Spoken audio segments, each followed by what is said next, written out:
ജീവിതത്തിൽ മറ്റുള്ളവർക്കില്ലാത്ത അസാധാരണമായ ശോധനയിലൂടെ കടന്നു പോകുന്നവരുണ്ട്. അസാധാരണമായ ശോധന എന്ന് പറഞ്ഞാൽ വെള്ളി ഊതിക്കഴിക്കും പോലെ ഊതിക്കഴിക്കുന്നു, മനുഷ്യരെ തലമേൽ കയറി ഓടിക്കുമാറാക്കുന്നു, തീയിലും വെള്ളത്തിലും കൂടി കടക്കേണ്ടി വരുന്നു.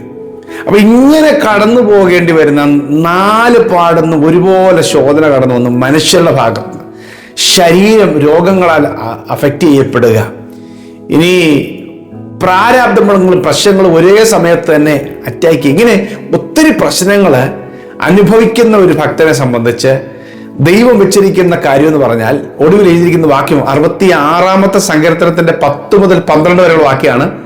എങ്കിലും നീ ഞങ്ങളെ സമൃദ്ധിയിലേക്ക് കൊണ്ടുവന്നു. ഹല്ലേലൂയ. ഒരു ദൈവം ഒരു പരിശോധന അനുവദിക്കുന്നുണ്ടെങ്കിൽ അതിനപ്പുറത്ത് ദൈവികമായ ഒരു സമൃദ്ധിയുണ്ട്. ദൈവം ഇയ്യോബിനെ പരിശോധിക്കാനായിട്ട് പിശാചിനെ അനുവദിക്കുകയാണ്.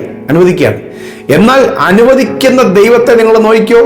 ഇയ്യോബിന്റെ മേൽ ദൃഷ്ടി പതിപ്പിച്ചപ്പോൾ തന്നെ ദൈവം ചോദ്യം ചെയ്തു, എന്റെ ദാസനായ ഇയ്യോബിന്റെ മേൽ നീ ദൃഷ്ടി വെച്ചോ എന്ന് ദൈവം അങ്ങോട്ട് ചോദിക്കുക. അപ്പം ദൈവത്തിന്റെ മക്കളെ പിശാച് നോക്കിയാൽ ദൈവം ചോദിക്കും, ദൈവം ചോദ്യം ചെയ്യും. പക്ഷെ അതേ സമയത്ത് തന്നെ അങ്ങനെ പ്രൊട്ടക്ഷനോടുകൂടി നിൽക്കുന്ന ഭക്തനെ ദൈവം പരിശോധനയ്ക്കായിട്ട് ഏൽപ്പിച്ചു കൊടുക്കുന്നു. നിങ്ങൾ ഓർത്ത് നോക്കിയേ, അങ്ങനെ പരിശോധിക്കുമ്പോൾ ദൈവം വെറുതെ ഇരിക്കുവോ? അങ്ങനെ പരിശോധിക്കുമ്പോൾ ദൈവം കണ്ണടച്ച് കളയുമോ? ഒരിക്കലുമില്ല. ദൈവം നിങ്ങളെ പരിശോധിക്കുമ്പോൾ നിങ്ങൾ ഓർത്തോണം, നിങ്ങളുടെ മേൽ പിശാച് ദൃഷ്ടി വെച്ചാൽ തന്നെ ചോദ്യം ചെയ്യാനിരിക്കുന്ന ദൈവമായിരുന്നു. അങ്ങനെയാണെങ്കിൽ ഈ പരിശോധനയിൽ ദൈവം കൈവിടില്ല. വലിയൊരു മഹത്വം നിങ്ങളുടെ പരിശോധനയ്ക്ക് അപ്പുറത്ത് ദൈവം വെച്ചിട്ടുണ്ട്. ഹല്ലേലൂയ. സഹിഷ്ണുതയുടെ പര്യായമായി മാറുന്ന ഒരു ജീവിതമായിട്ട് ഇന്നും ദൈവത്തിന്റെ ഭക്തനെ കുറിച്ച് ദൈവത്തിന്റെ ദാസന്മാർ ഓരോരുത്തർ പറയുകയാണ്. നിങ്ങളുടെ ജീവിതത്തിൽ പിശാച് നിങ്ങളെ ആക്രമിക്കാനോ, നിങ്ങളുടെ ജീവിതത്തിൽ അസാധാരണമായ ഞെരുക്കങ്ങളിലൂടെ, വേദനകളിലൂടെ, മാനസിക സംഘർഷത്തിലൂടെ ഒക്കെ നിങ്ങൾ പോകേണ്ടി വരുന്നെങ്കിൽ നിങ്ങൾക്ക് അതൊന്നൊരു നഷ്ടമായി തീരത്തില്ല. ദൈവം ഇതിനപ്പുറത്തേക്ക് നിങ്ങൾ കാണാത്ത ഒരു മഹത്വം വെളിപ്പെടുത്തും, ഒരു തേജസ് വെളിപ്പെടുത്തും. മറ്റുള്ളവർക്കില്ലാത്ത ഒരു ദൈവ മഹത്വം നിങ്ങളിൽ ദൈവം കാണുന്നുണ്ട്. ഹല്ലേലൂയ. ഏറ്റവും അവമാനിക്കപ്പെടുന്നവരെയാണ് ദൈവം ഏറ്റവും മാനിച്ചിട്ടുള്ളത്. ഏറ്റവും ചവിട്ടി തേച്ച ആളുകളെയാണ് ദൈവം ഏറ്റവും ഉയർത്തിയിട്ടുള്ളത്. ഹല്ലേലൂയ. അതുകൊണ്ട് ഇന്ന് നിങ്ങൾ ഈ സന്ദേശം കേൾക്കുമ്പോൾ വലിയ കടുത്ത പ്രതിസന്ധികളിലൂടെയൊക്കെ നിങ്ങൾ കടന്നു പോകുന്നവരായിരിക്കാം. പക്ഷെ ദൈവത്തിന് നിങ്ങളെക്കുറിച്ച് ഒരു ഉദ്ദേശമുണ്ട്. നിങ്ങൾ അവിടുന്ന് പുറത്തു വരികയും നിങ്ങളൊരു വലിയ അത്ഭുതമായി മാറുകയും ചെയ്യും. ഹല്ലേലൂയ. ന്യായാധിപന്മാരുടെ പുസ്തകം 6-ാമത്തെ അധ്യായത്തിൽ ഗിദെയോന് വലിയ മാനസികമായ ക്ലേശത്തിലൂടെ കടന്നു പോകും. പക്ഷെ അവൻ്റെ ഉള്ളിൽ അവന് പ്രാർത്ഥനാ മനുഷ്യനാണ്, അവൻ ദൈവത്തോട് ഒത്തിരി സംസാരിക്കുന്നവനാണ്. പക്ഷെ എന്നിട്ടും എനിക്കെന്താ ഇങ്ങനെ സംഭവിച്ചത്? അങ്ങനത്തെ അനുഭവങ്ങളുണ്ട്. ദൈവത്തിന്റെ പക്ഷത്ത് നിന്നിട്ടും പ്രാർത്ഥിച്ചിട്ടും ദൈവത്തിന് വേണ്ടി ശുഷ്കാന്തി കാണിച്ചിട്ടും വിപരീതമായ ജീവിതാനുഭവങ്ങൾ അത് വരുമ്പോൾ അപ്പൊ ഗിദെയോൻ ദൈവത്തോട് ചോദിക്കുക, യഹോവ നമ്മളോട് കൂടെ ഉണ്ടെങ്കിൽ സംഭവിക്കുന്ന എന്താ?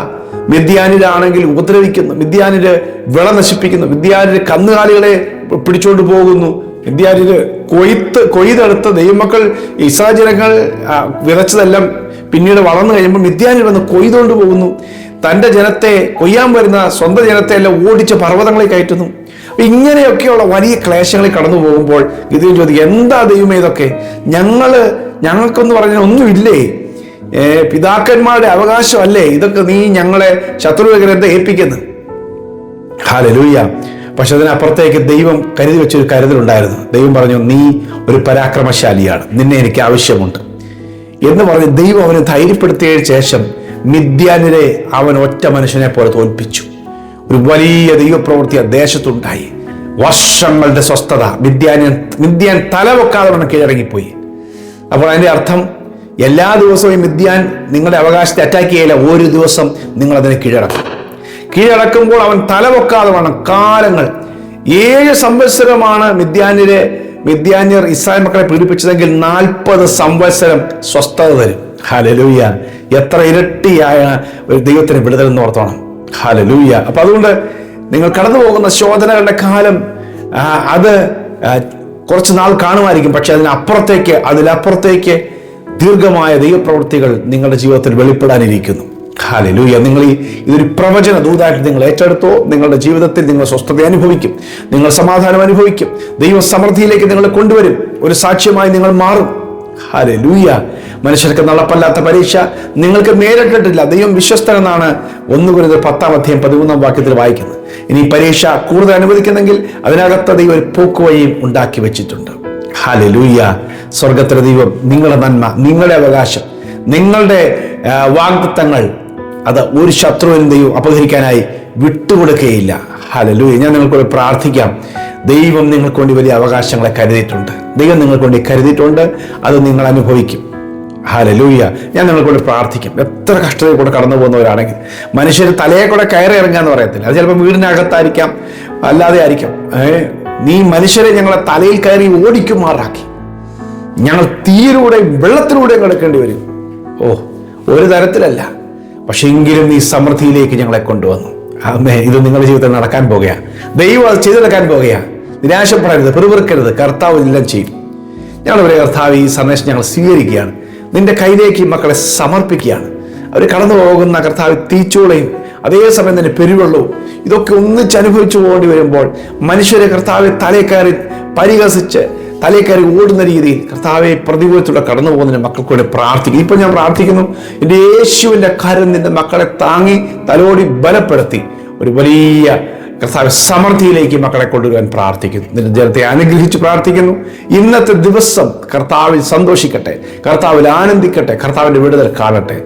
അനുഗ്രഹിച്ച് പ്രാർത്ഥിക്കുന്നു യേശുവിൻ നാമത്തിൽ തന്നെ. ആമേൻ, ആമേൻ, ആമേൻ, ആമേൻ. നിങ്ങളുടെ കഷ്ടതകളും നിങ്ങളുടെ ശോധനകളും നഷ്ടത്തിനല്ല, ദൈവം ഒരു സമൃദ്ധി വെച്ചിട്ടുണ്ട്.